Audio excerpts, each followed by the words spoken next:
Good evening, welcome. I'm going to speak in English because the publication is in English. And the first thing that I like to do when I speak in English, even at the Portuguese Cultural Center, is to acknowledge that we are on Treaty 1 land and that I have come from an island in the middle of the North Atlantic to the middle of Turtle Island. So it makes me feel a little bit better about being on an island. I'm very happy to be launching my book at Casa dos. I am a very proud Micalense, Açoriana, and sometimes I even like to say Kurishka. In brackets. Kurishka is a nickname that we have for Açorian women. It's a term of endearment. I start with that word because I want to ground myself in Portuguese. It was my first language, and I didn't learn English until I went to school at the age of 4.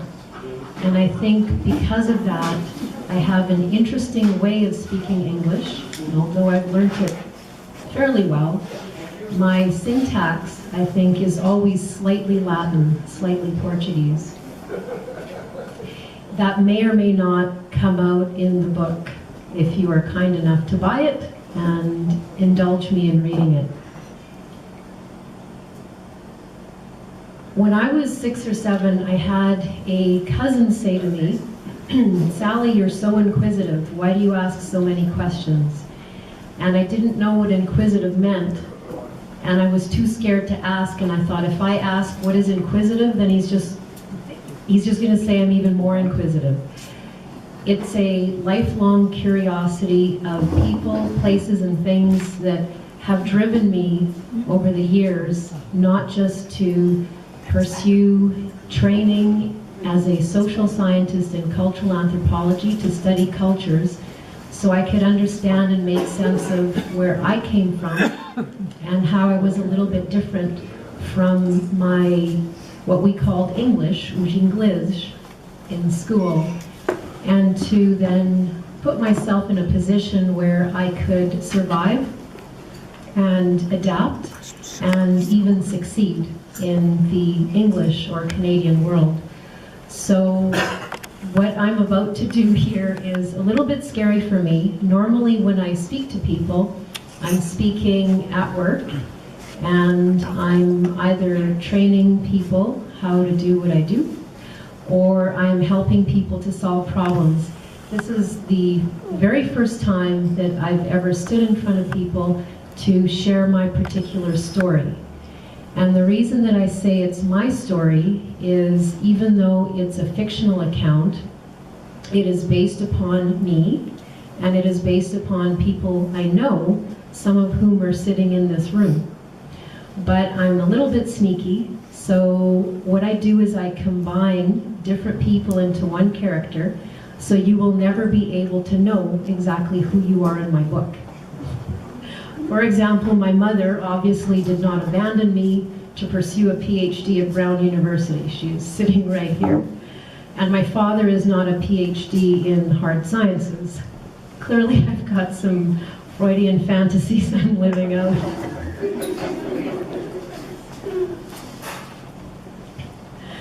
I'm trying hard not to laugh. I've got a little bit of a cold and bronchitis, so if I laugh I'll start coughing, and that would not be good. I like to talk about a hero's journey. I think we're all heroes on a hero's journey. No matter how big our journeys are or how big our adventures are, we're all in this world together, and we're all asked to do things that require acts of big and little courage. We're asked daily to get up, to go to work, to sometimes travel, to make big decisions about what we're going to study, who we're going to marry, whether we're going to have children, and what we're going to make for dinner. To me, that's all part of a hero's journey. It's not easy, but it is fun. And when I stand up here, as vulnerable as I am, I think to myself, I'm glad I did this, and I'm glad I did this on my 50th birthday, and I'm very happy that you came out to support me. I am honored, and I am grateful. As part of my hero's journey, I've decided to return to my roots in a number of ways, and one of them is, as I metaphorically like to say, as a cultural navigator. Because I wasn't born here, and because I understand another language and another way of life, I like to say that I have navigated successfully 2 different cultures, probably 3 or 4, and times that by 6 or 10, if you include all the different subcultures of which I consider myself part. And then if you add to that my jokes about past lives, it just goes on and on and on. I am grateful for my immediate family, my mother, Mariachi, who is also a writer, my father, Pedro, who is a warrior and now a man of peace, and my brother, Peter, who combines all of them, and who has now become my teacher. I was his growing up, and it's true what they say. The student does eventually overtake the teacher, and then it's time for the teacher to learn from the student. Thank you, Peter. Thanks for everything. To my husband, Stephen, and to my in-laws, they just helped me continue the journey, and to learn over the past 11 years that I'm not always right about everything, and that there are different ways to look at the world, and I've been blessed with an understanding of the Ukrainian-Canadian Orthodox culture in this city and in Manitoba. That's been a recent addition to my cultural arsenal. To the rest of you, I could, if we had the time, look at each and every one of you, and I'm going to do that very quickly, and say different things, different recollections that I have from my past, both as a little girl, as a teenager, as a young adult, and now as a 50-year-old, but I'm not going to do that. Instead, I'm going to ask that you think about the times that you may have spent with me, and to think that I'm probably thinking about those very same times, even to recent new friends, and yesterday when I showed up at Mulvey School needing help from my new teacher. I have a special thanks to my buddy Carla for, even though she doesn't know MacBook very well, she helped me with some final touches on the book because she's a little bit more technically proficient than I am. So part of that formatting I owe to her. It was done at the 11th hour by McNally, so I'm grateful to McNally for having it ready, and grateful to my dad for picking it up at, I think, 3 p.m. today. So everything is, it's just in time. It's all chaos, the way I like it. I would have preferred a little bit more time today. The other interesting piece, which has now disappeared, and probably appropriately so, because I've got a web designer who's busy working on my website, which is called Navigante Cultural, Cultural Navigator, Publishing and Consulting. So the publishing part is active.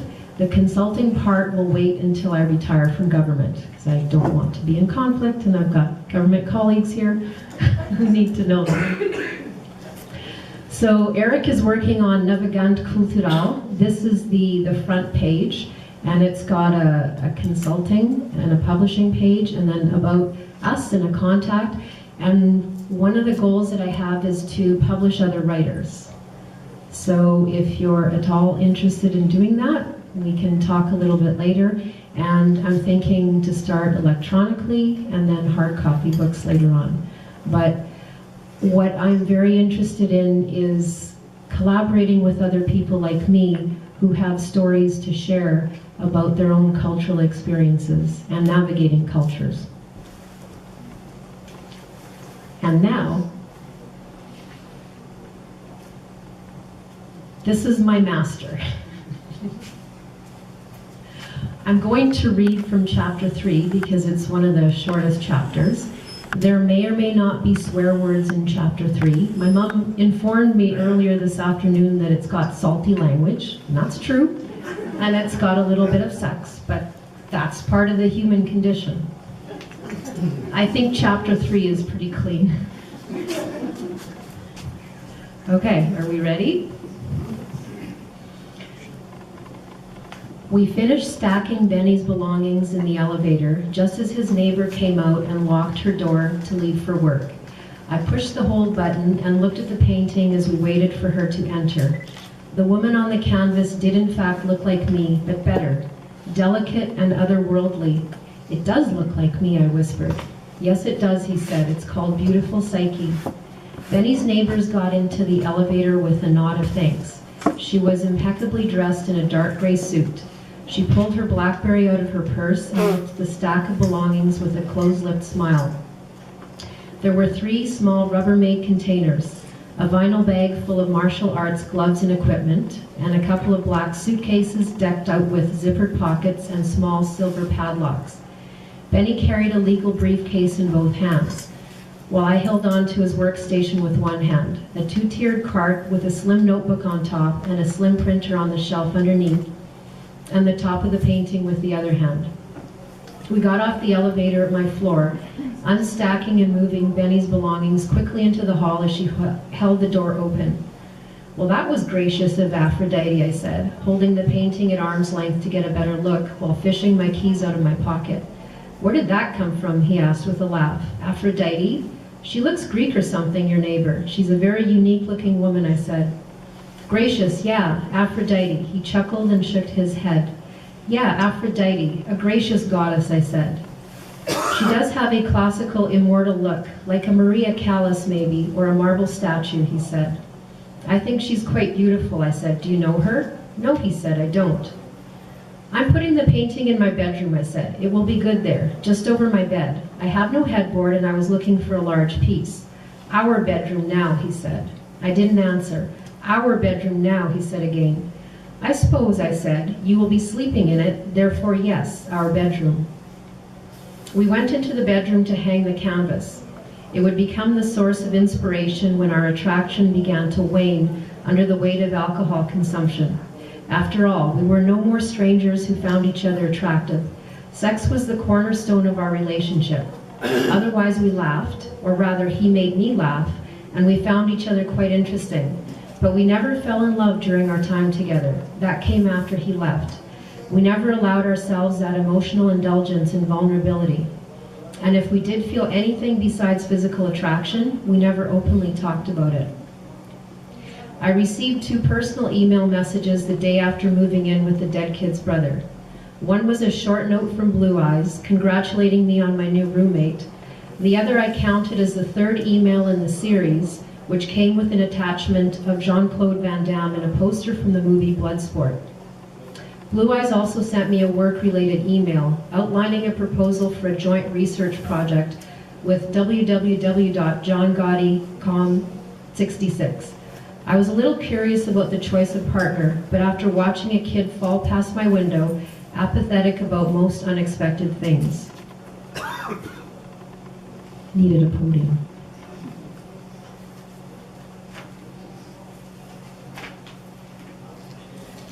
Blue Eyes wanted to meet me in person at a restaurant and bar called the Senseless Slaughter of Poultry. I had stayed in bed most of the day after the all-nighter with Benny, working only a few hours in the evening to process email. I wanted to be well rested for the meeting, so I went to bed early and woke up early the next morning to choose an outfit. I didn't leave the house much for professional reasons, so my working wardrobe consisted of white dress shirts and blue jeans, or skinny black pants knit with Lycra. I also owned half a dozen black dresses for more festive and formal occasions. I needed to look somewhat professional but not overdone. I chose a distressed shade of designer blue denim with crystals stitched into the back pockets, and I left the top 3 buttons of my white shirt undone, accessorized with some silver chains around my neck, 3 silver bracelets on my right wrist, and a silver and black Tissot watch on my left wrist. I put on a lipstick by Smashbox to match my red fingernails, carefully applied black liquid eyeliner, and then brushed on some mascara. As an afterthought, I added some blush. My silver jewelry harmonized with the silver bucket on my black leather belt. I found it necessary to match for good luck. I caught a glimpse of myself in the mirror as I left the apartment. The bracelets and watch on my wrists looked like metal handcuffs. I stuck my tongue out at the image in the mirror. The Senseless Slaughter Poultry was a large restaurant and bar in the arts district of my city, decorated in a warehouse style, with exposed pipes and concrete floors. I'm sure that there are dozens of inanely named, super trendy places like it all over the country. The waiters wore long white aprons adorned with stylized blood splatter prints, like morbid red snowflakes over fitted black pants. The waitresses wore a shorter version of the white aprons over shiny black leggings. Both men and women had on black tank tops above their aprons. It wasn't an atmosphere conducive to business. It was a meat market, plain and simple. I wondered why Blue Eyes would even know of such a place, until I realized that he must have deliberately chosen it for discretion. When I arrived at the busy restaurant, I was surprised to see Blue Eyes sitting at a table with Benny, the dead kid's brother. I was unnerved to have both of these in different ways, sitting together side by side. My head felt like it was going to burst. I couldn't even properly say hello. I was certain that my pulse was visibly jumping underneath the skin on my throat. I sat down on the high, round bar stool and smiled mutely. They nodded at me and continued their conversation.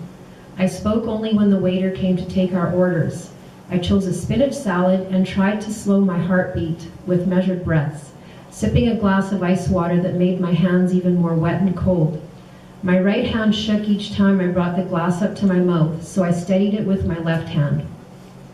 I tried to figure out why Blue Eyes had invited the dead kid's brother to our meeting about the new John Gotti project, while appearing interested in their conversation. They kept talking, seemingly oblivious to my unease. It took all of my willpower to sit still. It wasn't just the surreal combination of table mates at the strange place. I felt dispossessed, removed from the innocence of my former self. The anxiety presented in my stomach like a storm of angry butterflies. I closed my eyes against the image of me and the dead kid's brother from our first night together, but they kept coming. When the waiter brought the salad, I ate it slowly between long breaths and more sips of ice water. The more quietly I sat, the more sharply my anxiety grew. The butterflies had knives. Cool it, I said in my head, just cool it.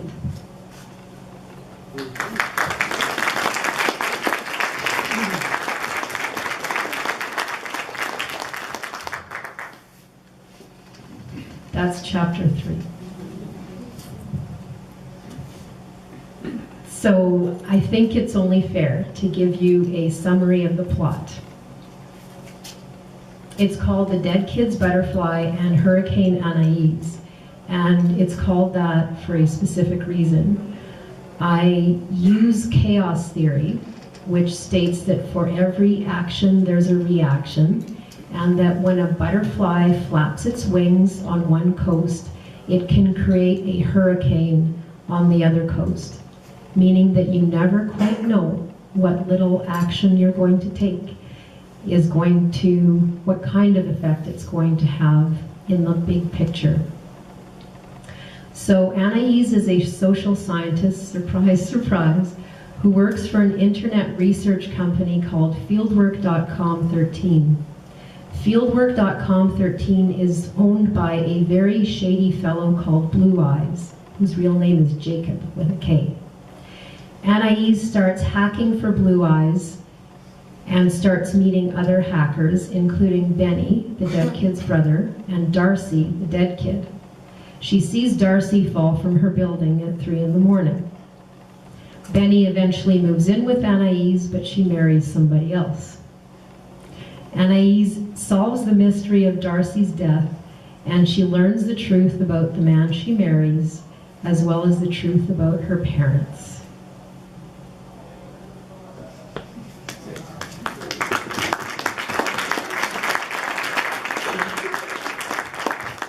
So when I was talking to my mother about this a couple of weeks ago, and I was explaining the plot to her, we read, como se diz em português, She was saying, "That's really confusing."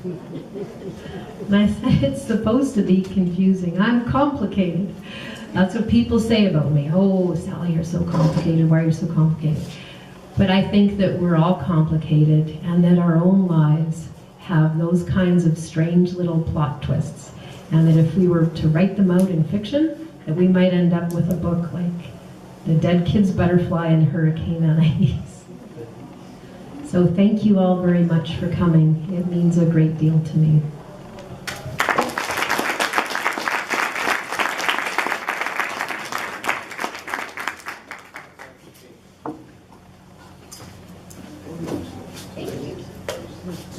So I do have these here for sale. You are not obligated to buy the book. I might buy one myself. We have some handcrafted cards here that my brother and I did up yesterday. Like I say, everything that could